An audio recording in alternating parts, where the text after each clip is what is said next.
On the rise, making that dough in the crypto paradise.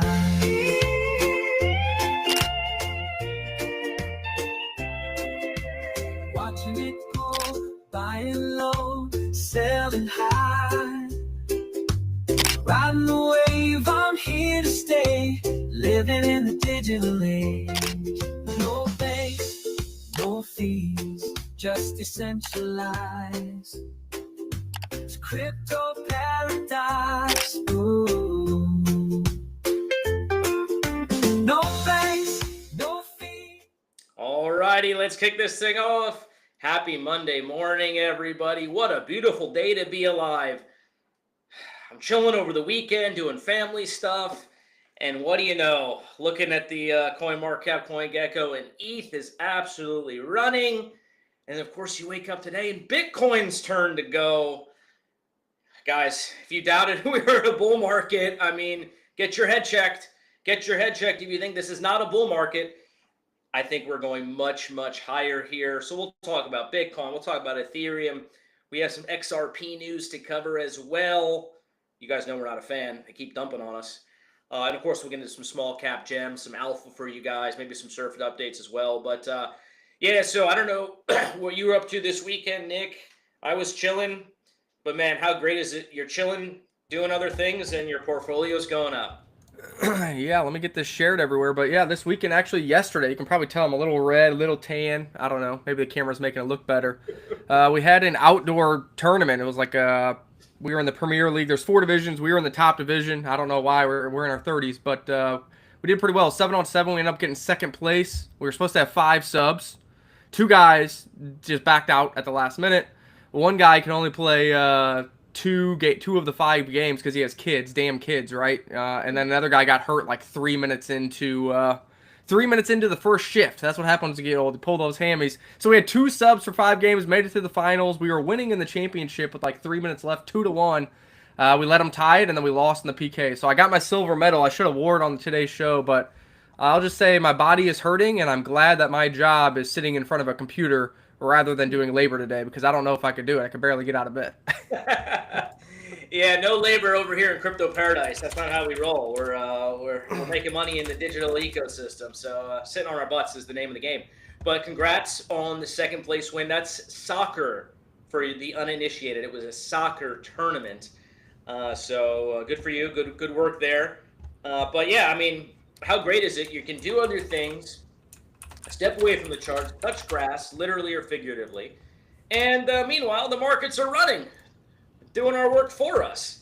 So yeah, man, ETH all of a sudden broke out, I should say, $42 and then $4,300 this weekend. They're correcting a little bit, but I mean, if you guys aren't getting positioned and you guys aren't getting prepped for a major alt season, yeah, I think it's time. Yeah, and if we look at the chart here, imagine that. Worked out literally perfectly. This sell zone has been up here since all the way down here. This is based off of this inverse head and shoulders that we were looking at, and we broke out. First target was 3,000 to 3,100. We hit it. We consolidated for 5 days with a 5% dip. We exploded again, heading towards this target. Made this ascending triangle, which we were looking for it to break out on our last live show. Broke out right into the sell zone. Now, what else is interesting here? If we zoom in, that hit the top of the sell zone, not once, but 2, but 3, but 4 times. 4 different 4-hour candles got rejected at the top of the sell zone. Almost like TA works, almost like I know what I'm talking about, and you guys tune into Crypto Paradise for a reason. Now, ideally, we consolidate in here, and we can continue to work higher towards this 4,800 and try to attack the all-time highs at 5,000. Worst case scenario, because I do believe we're in a bull trend, you can come back down to this breakout level, this green line here, back down to 3,900, 4,000. You would bounce off of that. This would get people panicking. You'd bounce off, and then we would continue higher towards 48 to 5,000 and new all-time highs. So regardless of what happens here in the short term, I don't want you to panic, because you can remain bullish as long as this 3,900 level holds. That would just be a bullish retest on this breakout. Then you head towards the all-time highs that we're looking for. But I will say, Ethereum strategic reserve companies are buying the dips, so I don't know if we even get that low. Big news, and probably what helped drive a breakout of 4,000. Bitmine Immersion Tech over 1 million ETH. We told you this was coming. Picked up 600% more ETH in the past 30 days, up to 1.2 million ETH. Crypto Amaru. That is insane. We also saw Sharplink Gaming pick up another 100,000 ETH. We saw the Ether Machine pick up another couple tens of thousands of ETH. Meanwhile, the Foundation sold more ETH. God damn it, Vitalik. Get And get the ETH out of the weak-handed Jeets and get it into the strong-handed Wall Street guys. yeah, so it's interesting. Bitmine, Sharplink, and Ether originally were all saying they wanted to have 1 million ETH. That's what we've been telling you.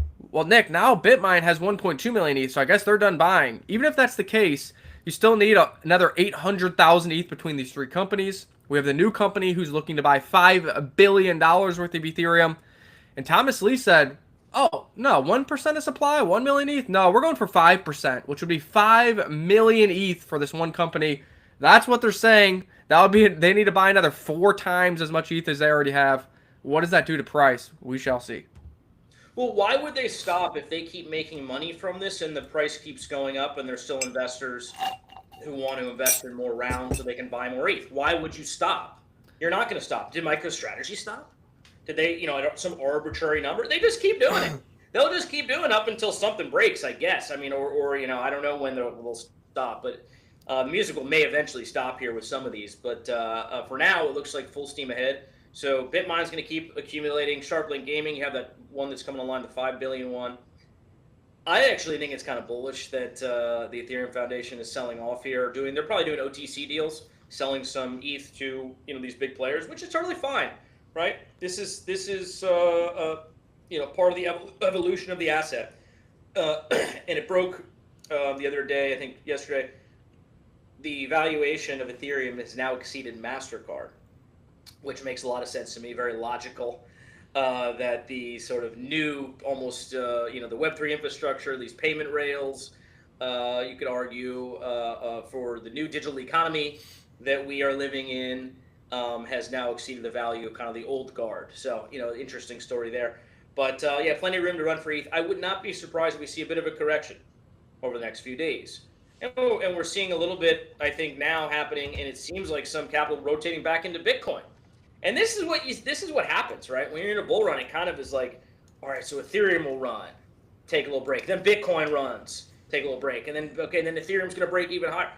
Just up and up we go. So, again, yeah, I think we're in a beautiful spot here. We're not at alt season yet. Money, in my estimation, has not cycled down to the low caps. In fact, I think people may be selling some of their low caps to rotate into the big caps. We might be in that phase. So, if you're just in the world of low cap gems and so on, this is not your time. Another reason to be diversified, obviously. But if you're just in low cap gems, I don't think things are going to run quite yet. I think we need to get super frothy. We need to get Ethereum to break all-time highs, Bitcoin to probably be higher than it's at now. And then you'll start to see the low caps really run. But for now, it's Ethereum's turn, Bitcoin's turn, back and forth they go, and it's a beautiful, beautiful thing to see. Yeah, and talking about Bitcoin, and you're also talking about MicroStrategy. I had the fear here. First of all, we've been showing this bull flag, and it played out exactly as we said. Bull flag stayed in there, broke out to the upside, and we actually exploded to 122,000 overnight. And I was like, what is that? Obviously, the upside target of this bull flag is into the 130s, 130 to 133,000. That target has not changed. And I was like, what is going on here? Maybe it's MicroStrategy. But MicroStrategy just came out and said they bought more Bitcoin. I'm like, oh, no. That's not good. That means it's only MicroStrategy buying. But they said they bought between August 4th to August 10th, and they only bought 155 Bitcoin worth $15 million. So this breakout and this rally was definitely not MicroStrategy fueling it, because 15 million of Bitcoin buys spread out over 7 days is very minuscule at these current market capitalizations. So I don't know what happened overnight. Obviously, it wasn't here in the United States. What was this green candle? What happened in Asia? What happened in Europe? I'm waiting to see some information. Maybe do you have anything, Crypto Amaru, other than just a normal breakout? Retail is finally, I think, waking up to crypto. I saw some article suggesting that retail searches actually for Ethereum are majorly up, which is not really a surprise given the run that it's had over the past month. But I think retail may finally be dipping their toes here into this bull run. And look, there's going to come a time when buyers outnumber sellers, and it could be as simple of explanation as that. Just we had more buyers than sellers on a given 24-hour period, and so it broke out back. We're only $1,000 below the all-time high of Bitcoin, and it kind of just feels like no one's really, oh man, we're almost desensitized to it, which is sort of an incredible psychological phenomenon to think about for a minute. But yeah, I mean, Bitcoin almost back at all-time highs. Ethereum running, maybe taking a little breather for a moment or two, but we'll see. I mean, I think we have some data coming out around inflation. I don't know if it's the CPI reading or it's the PCE reading or it's one of those readings. I'll just check real quick here, but I believe that may be dropping today or within the next day or two. So that will likely cause some volatility. I mean, we're probably going to see a bit of inflation. The tariffs are working their way into at least the goods part of the economy. Remember, the economy is comprised of goods and services and real estate. If you look at how they measure inflation, so it's goods and it's only particular subsets of goods. But I was at IKEA this weekend, and my friend was like, "Oh man, shit's more expensive than I was here a few years ago." Like, oh well. I don't know if it's tariffs or just general inflation, but so we may see some inflation numbers. I do not think that is going to dissuade Powell from cutting rates. In other words, I think the Fed is going to cut rates regardless of whatever numbers come out today. I think Wall Street is betting on the same, and so we're up only. I think regardless, but PC or CPI reading coming out very soon. Here, let me just double check. CPI. Yeah, here's the Truflation data. So the Truflation data says we had a low of inflation of 1.61% on August 3rd. So it has over the past week gone up a little bit, but still sitting at 1.78%. But we do know government data does not have as many data points and is usually on a 45-day lag, which would put them should be reading something just over 2%, maybe 2.07%, or this rally up here to like 2.15%. So we shall see. As far as your buddy saying things have raised over the past few years, I do vending machines and I see those prices a lot. So during the past administration, 4 years, cracker prices, soda prices, it seemed like every month or two I was doing vending machines that were going up by half a penny or a penny or whatever. I have not seen any of those prices rise, and actually I saw soda prices drop about 5%. Over the past couple months, which is interesting. I'm definitely not going to lower back down my prices because I raised everything by a quarter. But soda went down in price. Energy drinks went up about 2 or 3 cents per can, and the snack prices have been pretty flat. So at least on the food side or the vending side, things have been pretty flat over the past 6 to 8 months. And we'll see what happens here with this announcement. Aluminum prices have shot up, I think, because the tariffs on aluminum. Yeah, and steel probably, I would assume. Yeah. Yeah, but I think overall, I mean, this is sort of the story that the mainstream media missed as it relates to tariffs. Tariffs cause no small degree of panic, uncertainty, doubt within, the mind of businesses and the mind of consumers. And so it made a bit of logical sense that during that phase of kind of panic, let's just say around April and so on, maybe, proceeding into May, maybe a little bit of June too, you would have people pull back on some spending, pull back on some consumerism, and pull back on hiring and so on. So that was my theory, was always that tariffs could end up hurting growth more than jump-starting inflation.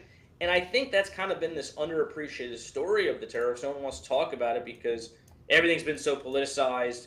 If you don't like Trump, your knee-jerk reaction to tariffs is they're bad and they're terrible and they're going to cause inflation and the economy is going to be ruined and stagflation, et cetera, et cetera.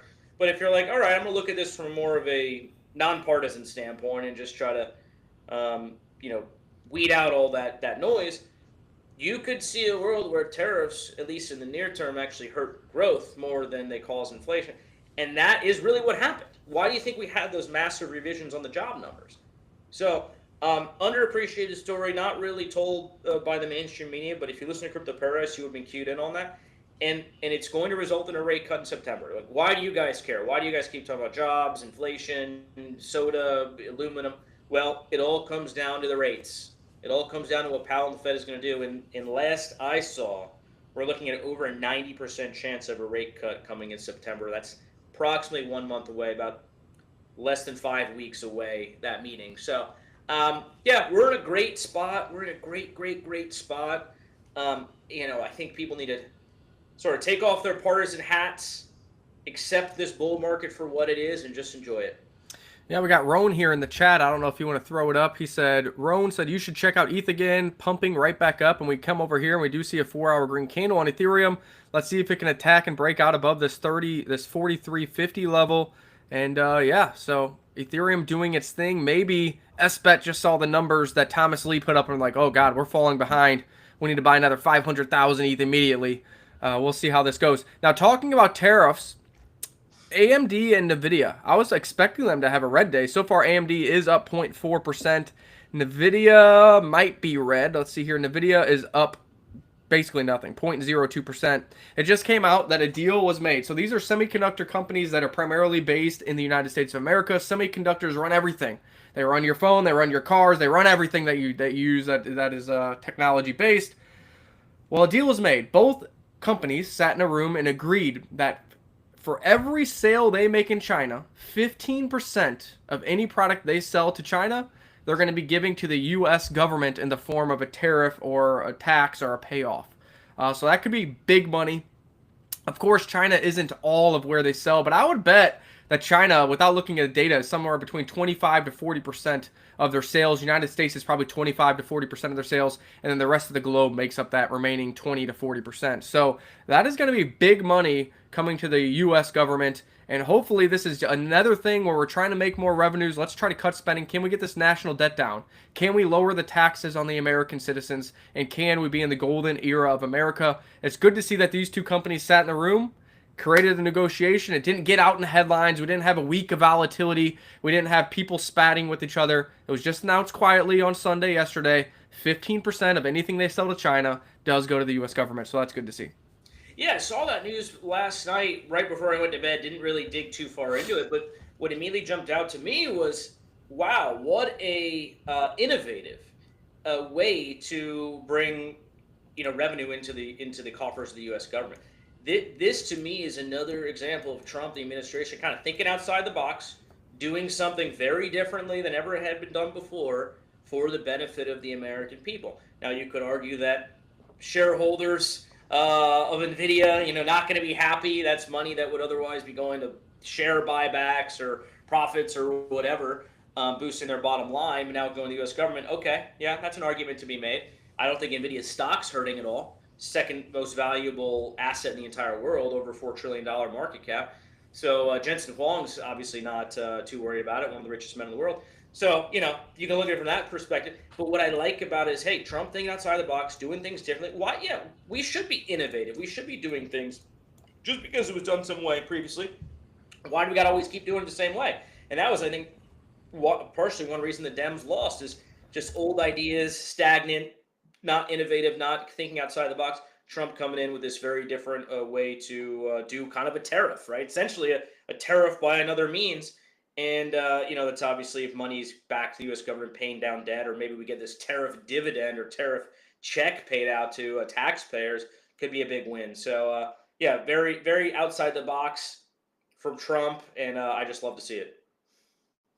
Yeah, and as part of the title, what's going on with XRP? Obviously, we're not big fans of XRP. It did have a good rally this year, finally, after waiting 5 years. But I've been telling you since 2017, the last big trade we had on Ripple was from 2016 into 2017 high. We sold it. We really only traded in November around their conference to buy it and sell it on the lost souls who pumped that during the conference hype.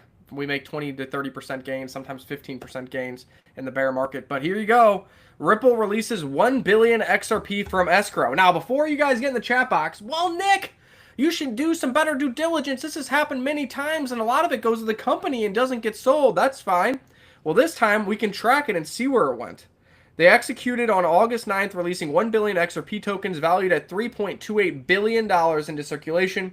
The release involved 3 transactions. 500 million XRP, worth $1.5 billion, went to an unknown wallet. Whose wallet do you think that is? Do you think it might be the founders who have been algorithmically selling on your head each and every month for 5 years?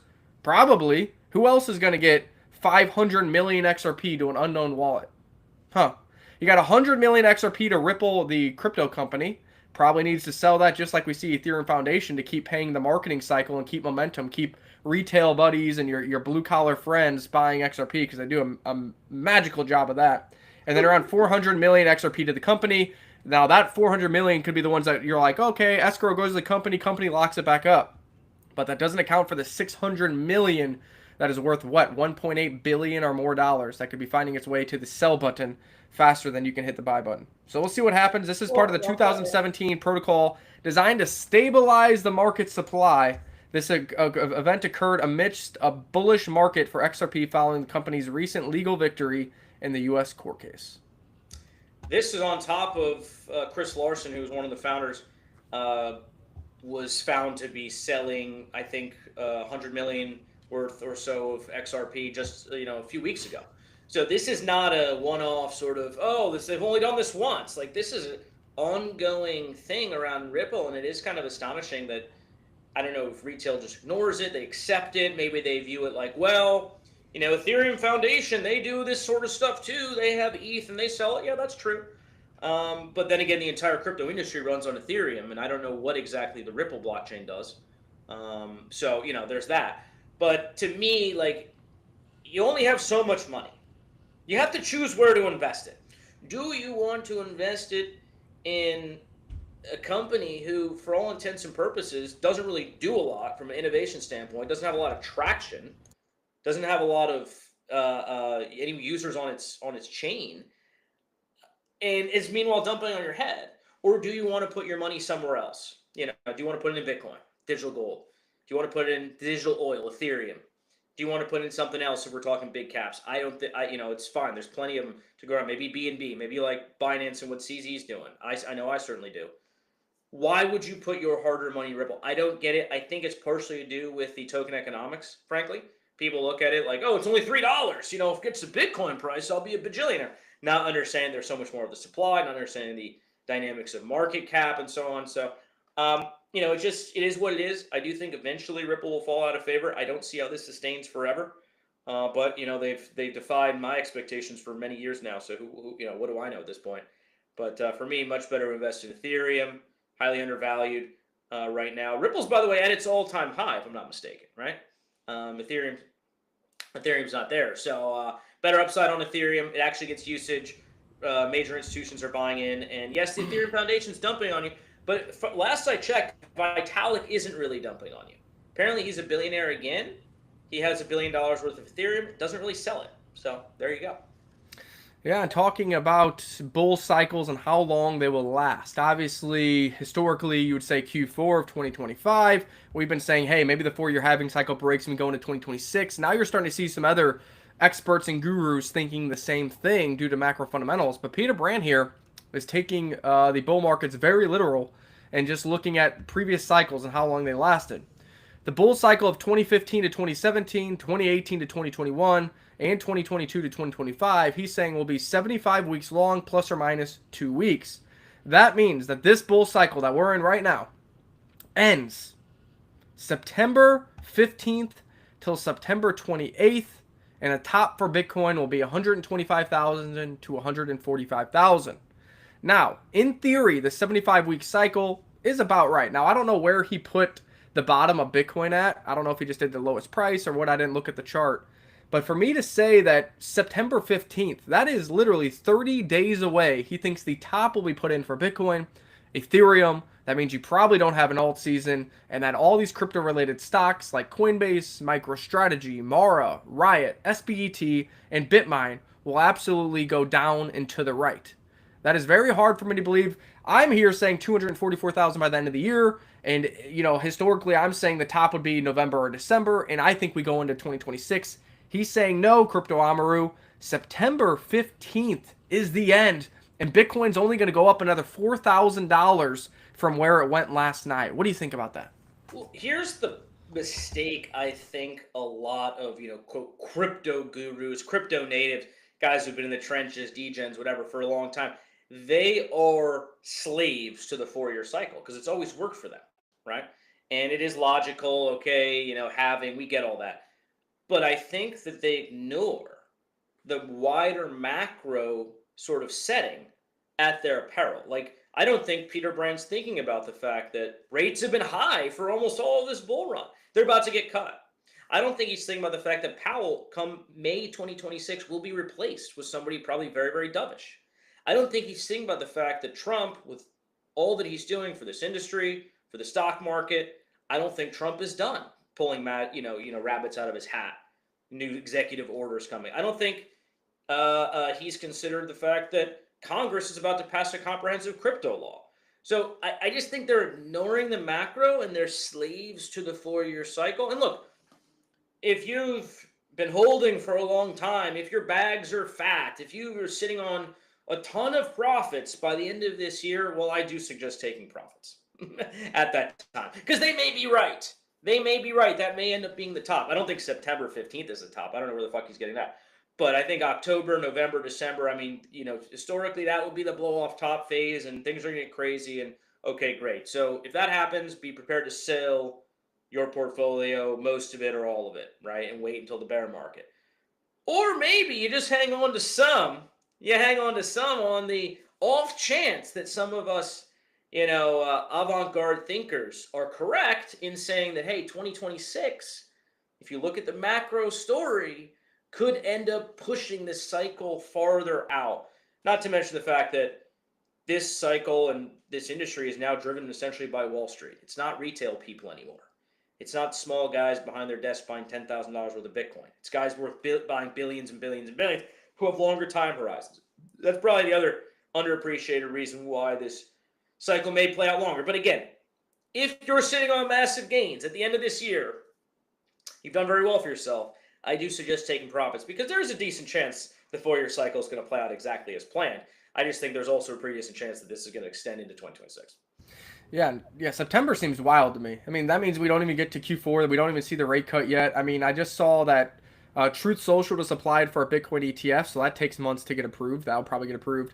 And WLFI or whatever the Trump project is, they just tried to get a strategic reserve, or somebody's trying to do a strategic reserve with them for crypto assets, which means another hundreds of millions of dollars to be bought. So that is wild.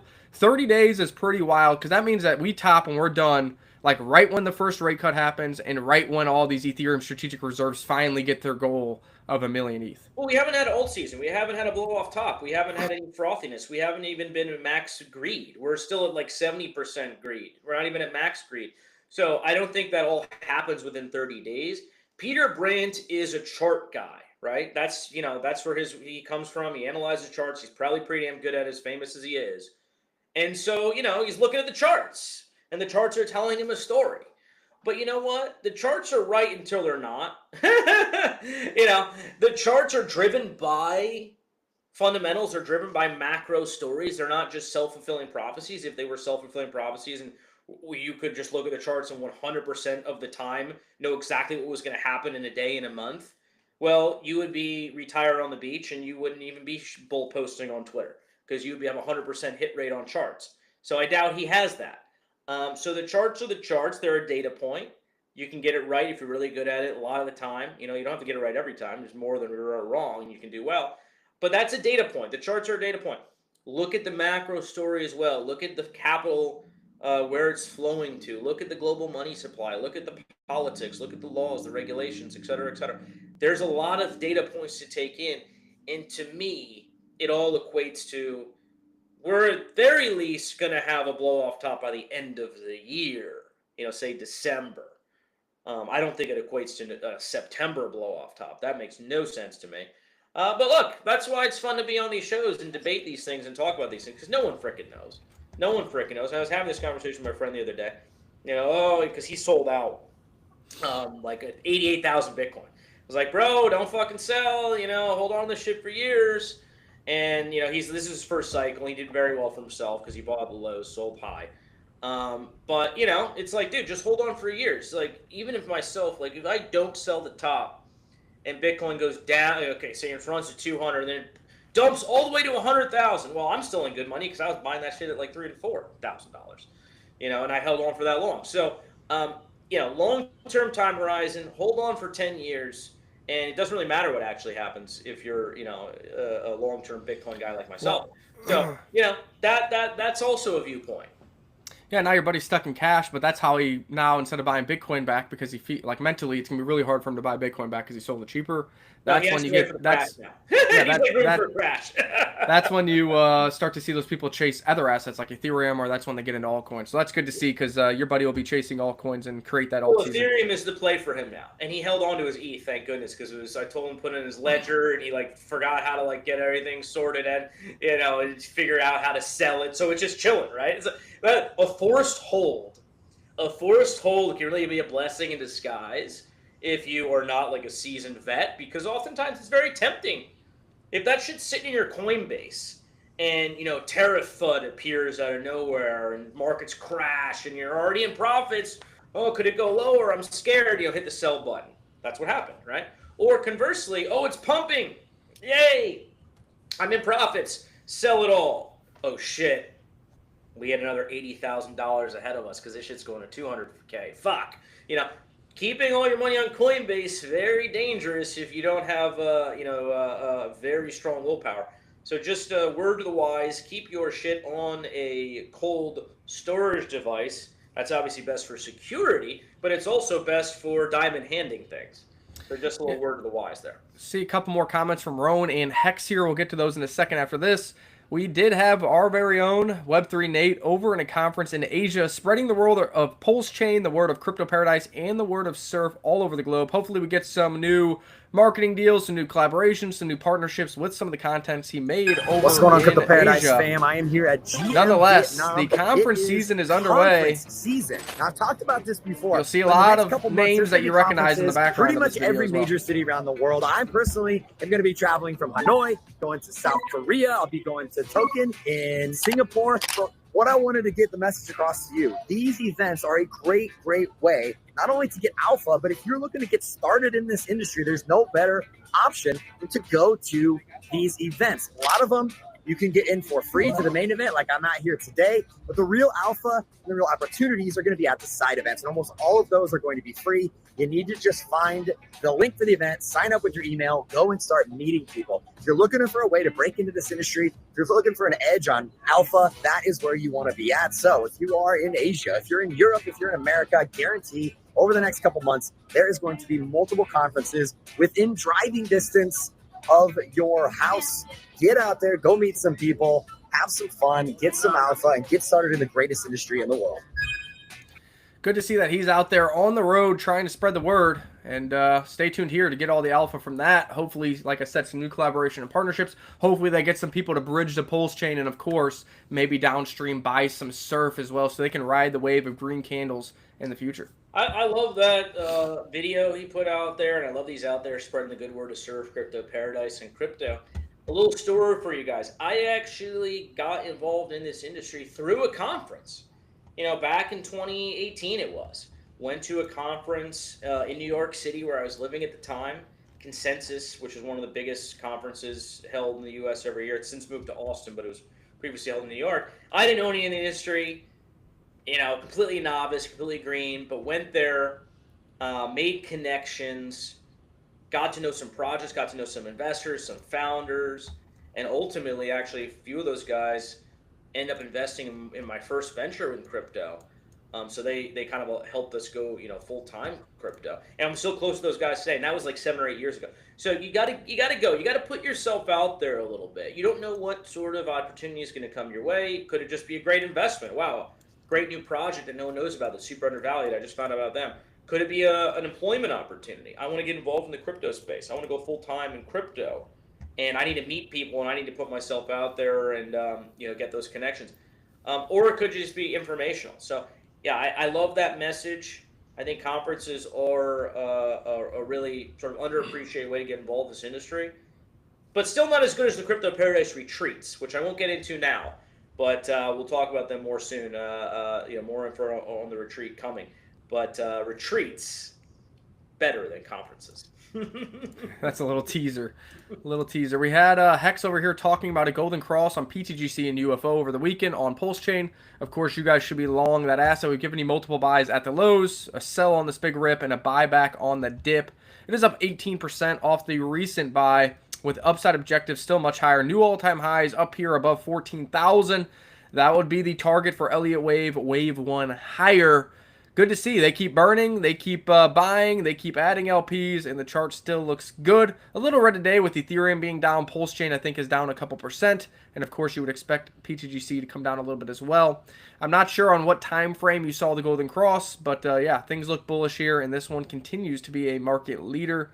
Shout out to PTGC and shout out to Pulse Chain. We'll look at Pulse Chain real quick. And as expected, well, actually, PLS is up 0.8%, PLSX up 0.5%, INC up 0.14%, and Hex down 2% over the past 24 hours. If we go to the Pulse Chain chart, I need to make a short form video for you guys because this continues to look good. In our last live show, we said, oh, wow, this cup and handle broke out perfectly. We got this big bullish Adam and Eve. It came back down, and we are flagging out. We were hoping this breaks out to the upside. Well, what do you know? It broke out to the upside. Little red today with ETH weakness, but we want to see this thing continue to put itself together and head towards the target closer to 7,000 on PLS. That would be a major beneficiary to our PTGC holdings, to our Surf holdings, to our EMIT, our Vox, our Rhino, and everything else that we talk about over on Pulse Chain has done supremely well, but we know it is a lot easier for altcoins to be green when Pulse Chain, the underlying gas token of the network, goes up as well. Let's go all Pulse Chain assets. Do you think it has something to do with the fact that Richard Hart has just teased the major real-world marketing campaign that's about to be initiated? Could it have something to do with that? I don't know. This guy's been so active. I mean, look at, by the way, that's why I got to follow Crypto Paradise on X. We teased it maybe even before Richard Hart did because we're in the know on these things. But looks like the mailers or whatever is happening are about to be sent out. The truckloads of materials are about to be sent out. And so here we go, folks. Will you get a piece of mail sent to your house about Pulse Chain? We'll have to see. Yeah, I mean, he's been super active. I mean, the thing that will send this absolutely flying, of course, is Ethereum going into all-time highs, but also if there's news that his Interpol case is dropped, because that gives Richard Hart freedom of speech and freedom of movement, which means for the past couple of years, nobody has seen Richard Hart except for a couple recorded videos, and nobody has seen him in person since a couple of years as well. If he beats the Interpol case and has freedom of movement and freedom of speech again, I think you're going to rapidly see his face on his own live shows, going on shows maybe like Crypto Paradise, and maybe even see him in the wild, obviously with a lot of security, at some of these Hexakin and Pulsikin conferences like he used to do just a couple of years ago.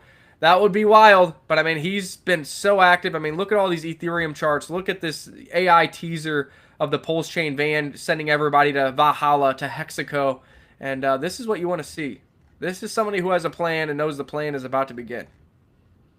Yeah, so any insights on the real-world marketing campaign? I know you're in that group that is somehow organizing it or helping to execute on that. Tell us about that a little bit. Where do things stand, and when are these vans getting sent out? Yes. So initially there was 4 shipping containers, the 40-foot shipping containers that will be full of devices, about 100,000 devices per container. So it's 400,000 households that will get promoted and shilled Pulse Chain, PulseX, and Hex. Obviously, we're not sure what those devices are, but he did hint that it is thick, the dimensions, and there's a battery. So I'm thinking one of those postcards that you open and a video automatically starts going to try to walk you through the process of getting on a Pulse Chain. There's also been rumors that maybe in there'll be some kind of gift card. Maybe there's 1,000 PLS to incentivize people even more to get set up because, hey, claim your free money, right? But nonetheless, the first shipping container is already in the United States, and you're just weeks away of the first 100,000 devices being mailed out across the U.S. nation. You're also, another shipping container is already on its way over to the United States. That'll be yet another 100,000 devices that will be landing on shore in about 3 weeks. And then there's 2 other shipping containers that probably will go to other areas of the world. We do know that Europe has been mentioned, Australia has been mentioned, and others. So it is coming. It takes time. It takes about 3 weeks for the containers to get on shore, another couple weeks for them to get packaged and sent to the USPS, and then of course they deliver them over the span of 7 to 21 days, depending on how far you are from the shipment area. So I'm assuming these landed in a port, probably somewhere on the East Coast. I don't know. And hopefully they are also smart and send some of these devices to KOLs, influencers, and Pulse Chain promoters, because I know we would be doing videos if we got one of these in the mail or if they sent us one as well. So Look, mass marketing coming Where's in the our next device, couple weeks Richard for Hart? Pulse If Chain. you're listening, we want our device. I want to be here with the first one showing it off, opening it on screen live, doing recorded videos. That would be awesome. But a couple weeks away from the first 100,000 households, and then every 3 weeks you're going to be seeing another 100,000, another 100,000, another 100,000 to gain momentum. Now, here's the thing. Some people say that IRL marketing isn't going to work. It's dumb, whatever. Well, all I got to say is any marketing is better than no marketing. You didn't pay for any of this. Presumably, Richard Hart paid for it out of his own pocket. And number two, Richard Hart has been a big proponent of physical IRL marketing. He did it for Hex last cycle. It was just regular postcards. Now, people will be like, well, Hex didn't do a 10,000x just because of postcards. But Richard Hart has said many, many times, IRL marketing is the best bang for your buck. He's stepping it up with these digital, lumpy packages now that are going to have a video on it. But here's the thing. Richard Hart has pushed it so hard. You think he's going to let it flop? Whether it is actual people receiving these and going to buy Pulse Chain, or Richard Hart just happening to hit the buy button at the same time these things are get delivered, Pulse Chain is going to pump. He's not going to let it fail because he wants to be able to say, I told you so. Also, he doesn't want to get trolled by those who said, I told you so, Richard. Those won't work. You just wasted $1 million. He will inject capital when those things go out just so he can say he was right. Whether that's his buys or new buys, it doesn't matter. The Pulse Chain green candles are going to be coming. At the same time, Ethereum will be breaking all-time highs. Well, I'll tell you what. Would you rather have the founder of your chain doing this or not doing this, right? And so, let's not get greedy here. It's, oh, wow, you could be doing more. Or, well, what's he doing here? This is a positive thing. And I do think, given where we are in the cycle, given where we are with Bitcoin at all-time highs, Ethereum almost breaking all-time highs, crypto is in the news.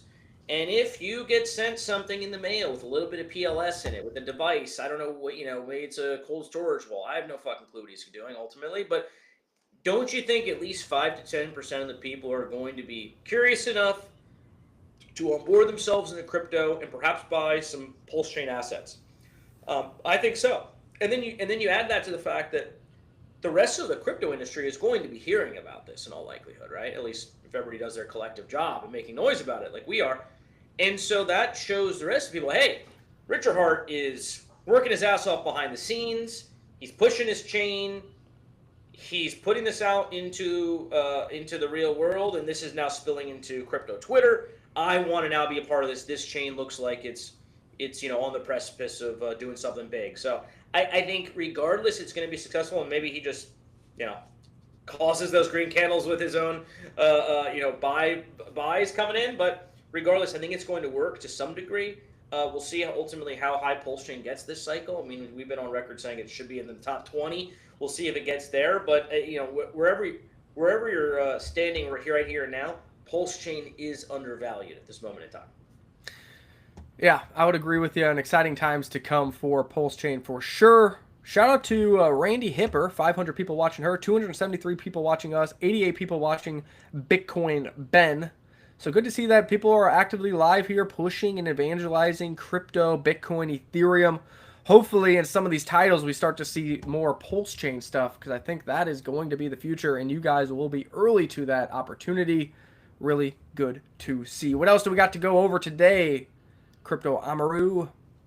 Any updates on the Crypto Paradise updated website or the dashboard for the Surf token that is going to allow Surf holders to really see the value in holding and buying Surf over time? Yeah, I was just chatting with the web developer. Shout out to David. He and I were going back and forth on some of the details around the deployment of the new site with the dashboard. Where do you want things set up, this and that. So I was just literally doing that right before the live stream came on. So my expectation is end of day, maybe tomorrow. The new site with the dashboard should be fully live and deployed, so that'll be great to see. Looking forward to that. And then a little update over the weekend. We dropped a tweet related to one of our DAO members. His name is Martin, good guy. Maybe he's watching the show. Shout out to Martin. But one of the benefits of being in the DAO is you will earn referral rewards if you refer a new person to the DAO. So if you refer a buddy, they accumulate 200,000 Surf or more and join the DAO, you'll get sent a 10% airdrop in Surf tokens. So Martin had a friend. I don't know how he onboarded him, what he did to convince him. Would love to hear from Martin on this backstory there. But ultimately, his friend bought 400,000 Surf token, joined the DAO, and then Martin was airdropped 40,000 Surf tokens. That's worth $600 at these prices. Early days for Surf. I mean, we have less than 1,000 holders. You know, the token's been live for 3 months. So where's it going to be at the top of this bull run? That bag, if we do our job, Pulse Chain does its job, and maybe we all get a little bit lucky here, you know, we could be seeing a $100 million market. That would be a $40,000 airdrop if he holds on to those tokens if Surf hits 100 mil. Just saying. And he is a holder, I'll tell you that. Now, the question is, why did he buy 400,000 Surf instead of just the 200,000 to get the DAO? And that is because the next round of the Frontier Fund is imminent. So if you want to be in the next round of the Frontier Fund, you need to go buy your 400,000 Surf today, and then you fill out a form, and we're going to be contributing to the Frontier Fund. I'm assuming, I haven't seen, but probably today or tomorrow. I don't know if you have more information than I do, but that is a fund that is producing 15% or more profits to the investors each and every month. It's a nice way to put a portion of your portfolio in a passive leverage trading strategy, and you can either compound those rewards every 30 days, or you can take the profits every 30 days and use it as supplemental income so you can do your own thing and not have to sell any of your other crypto assets. That's kind of how I'm going to be using it, and we'll see how things play out here. But again, 400,000 Surf to get in the opportunity of the Frontier Fund, and that is imminent. That is probably why his buddy got 400,000 Surf and not just 200,000 Surf. Yeah, I think that's probably right. Smart to get the 400,000 for Surf to access the Frontier Fund Round 2. Ultra exclusive opportunity, as it were. Hence, you need the higher tier of Surf holders. There's a lot of folks who did, in fact, load up to 400,000 Surf. And I don't know when the forms go out for Round 2, or the contribution form, I should say, because that's what's coming next. But I think it's probably going to be today or tomorrow. They will get to work cooking in the lab. The market's looking great. I think great time to sort of, you know, quote, be diversified and, you know, have a portion of your portfolio managed by a hedge fund and have them do their thing. We've been netting 15% returns monthly. You know, is it 10x in a day? No, but can you invest 5 or 10 grand into it, knowing that it's going to grow over time and compound as they continue to cook throughout this bull run? Absolutely. So I do think it's a great opportunity for folks who maybe want to have a larger portion or a portion of their portfolio, you know, passively manage and make that nice passive income. So you need 400,000 Surf for that. I think this form is probably going out today or tomorrow.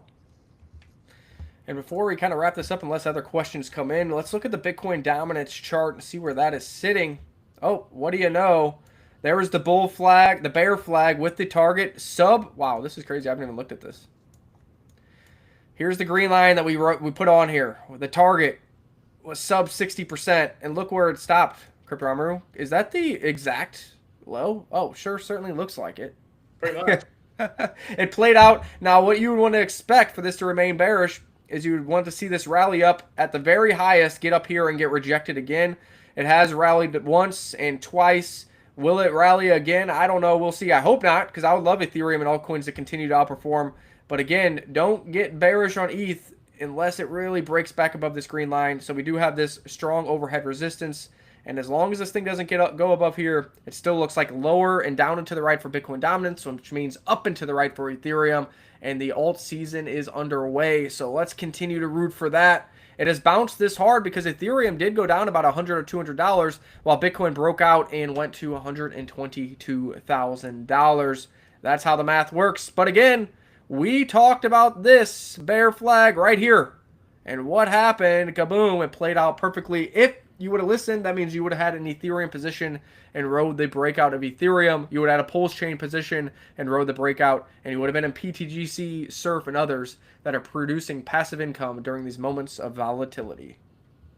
Yeah, BTC dominance chart looking good if you're in altcoins, no doubt about it. But it's an interesting phase of the market here where it seems like capital sort of ping-ponging back and forth between Bitcoin and ETH. And that state of affairs may persist for a while. This has happened in previous runs, you know, previous bull runs where, you know, kind of ETH goes, then Bitcoin goes, and they're just both kind of grinding higher. And so I guess that's my overall point. It's that just because the Bitcoin dominance is going down, this doesn't mean that Bitcoin price is necessarily cratering. And it certainly doesn't mean Bitcoin price can't recover and run, you know, towards 130,000, which is our kind of near-term, you know, next price target here. So I wouldn't, you know, if you're long Bitcoin, I don't think you need to panic. If you're long ETH, I think things are looking great. both of these assets will continue to go up as this bull market continues. Yeah, that's a good point to make. Bitcoin dominance can continue to drop as long as Ethereum and the other assets are outperforming, and that kind of would make sense. Bitcoin from here does a 2x. It goes right to our target of 244,000 Bitcoin. But Ethereum can do a 4x, which means that Bitcoin dominance will keep going down, but Ethereum price is outperforming the Bitcoin rally as well. And that's really what you're talking about with euphoria in the market, where Bitcoin dominance is cratering, yet price is still going up, because that means that the euphoria in ETH and BNB and Solana and Pulse Chain is off to the races. New retail investors are there. Holders are diming and handing and allowing the charts to go up and to the right, because that's really what it comes down to. Less sellers than buyers. You need current holders and current DCA people to believe in higher prices, hold on to the positions, and force new participants to buy higher and not sell into every rally. And that's when we have the alt season, and maybe there's too many shiny objects now. Maybe there's not enough retail. Maybe people have bear market PTSD. Have some diamond hands. Have some fucking balls of steel. Have some FOMO and hold on to your assets. That's what created the 2017 run. That's what created the 2021 run. So it's time for us OGs to step in and have those diamond hands and balls of steel and hold on for higher prices and force these new participants to buy higher than we did. Well, I'll tell you what, I only did well in crypto because I had diamond hands. You don't normally do well if you just cheat out every 20% gainer. So, yeah, have some diamond hands, have some conviction.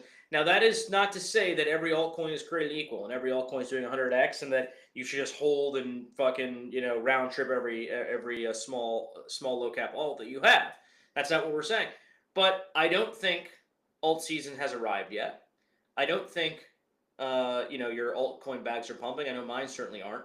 But I do think they are going to pump. I do think by the end of the year, your low cap gems will be running. They will have appreciated 5 or 10 times from their current prices, and you'll be happy that you held on to them. So, have some conviction in the plays that you like. Obviously, sell the dead wood, sell the dead weight. Get out of the projects that are, rugged or they're gone, the team's gone, whatever the case may be. Like, concentrate and your holdings on the quality and wait for the cycle to move capital down from these big caps and pump your small cap altcoins. So have some conviction. Hang on here. I know I am. End of the year, again, different story. That's time to take profits. But just enjoy the journey. Stay tuned to Crypto Paradise for your daily dose of news, analysis, reminders to hold on to your bags. And we'll see you guys on the beach.